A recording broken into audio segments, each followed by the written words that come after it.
Shalom, selamat pagi Bapak Ibu, saudara-saudara dan keluargaku yang diberkati Tuhan Yesus Kristus. Firman Tuhan pagi ini saya ambil dalam Matius pasal yang ke-6, ayatnya yang ke-13, bagiannya yang terakhir. Demikian firman Allah.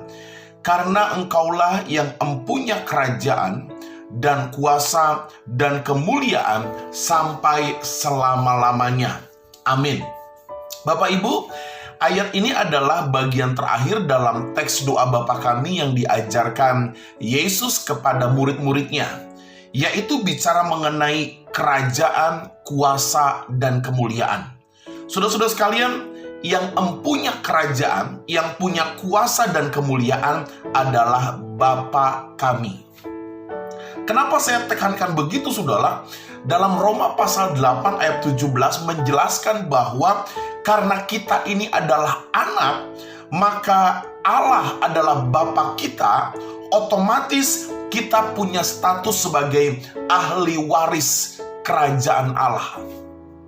Saudara, ini yang harus kita pahami, bahwa sebagai anak-anak Allah yang percaya Yesus Kristus sebagai Tuhan dan Juru Selamat, maka identitas kita adalah ahli waris kerajaan Allah.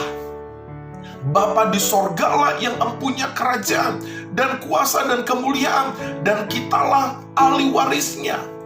Namun yang jadi masalah, saudara, banyak sekali orang-orang Kristen, bahkan banyak juga orang yang mengaku dirinya anak Allah, mereka masih mencari kerajaan, masih mencari kuasa dan kemuliaan bagi dirinya sendiri.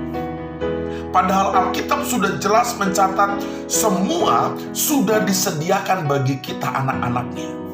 Bapak Ibu, keluargaku yang diberkati Tuhan Yesus Kristus, kita harus menyadari bahwa hidup kita itu adalah hidup yang berotoritas.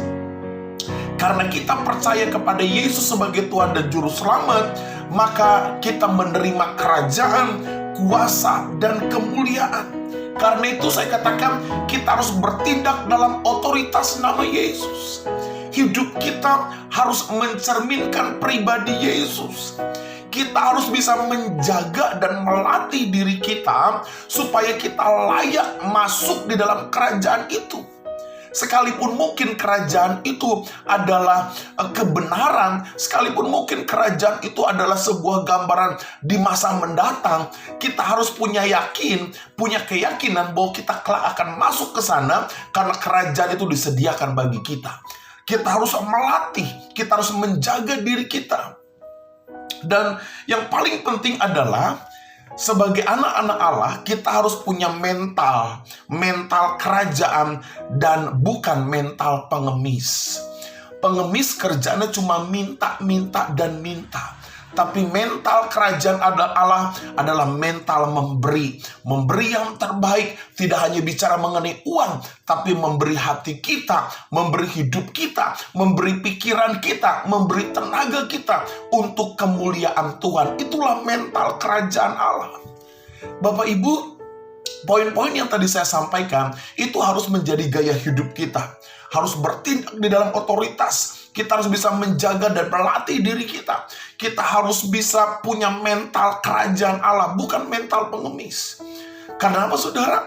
Karena itu membuktikan bahwa kita siap menerima dan masuk di dalam kerajaan, kuasa, dan kemuliaan yang Allah sediakan. Nah, pertanyaan berikutnya adalah, Pak Pendeta, bagaimana sikap kita untuk kita meyakini bahwa kerajaan dan kuasa dan kemuliaan itu menjadi sesuatu yang pasti di dalam diri kita.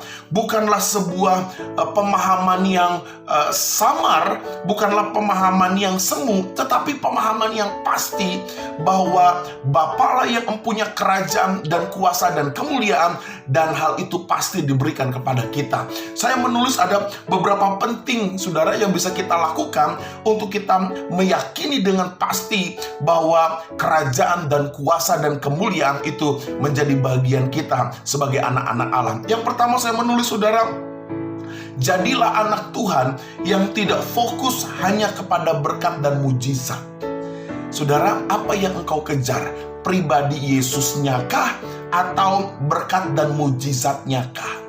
Banyak orang-orang Kristen bukan mengejar Yesus, tapi mengejar berkat dan mujizatnya.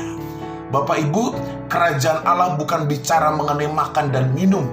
Kerajaan Allah bukan bicara mengenai sesuatu yang kelihatan secara fisik dan materi, tapi kerajaan Allah bicara mengenai pribadi Yesus. Lalu yang kedua, jadilah anak-anak Tuhan yang tidak hanya cenderung untuk hidup enak dan gampang.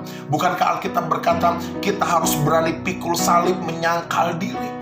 Saudara, untuk meyakinkan kerajaan dan kuasa dan kemuliaan menjadi bagian kita, mari kita harus kuat menjalani hidup ini. Tidak hanya hidup mau yang enak dan gampang saja. Ketika tantangan ada di hadapanmu, hadapi, jalani dengan kekuatan Tuhan.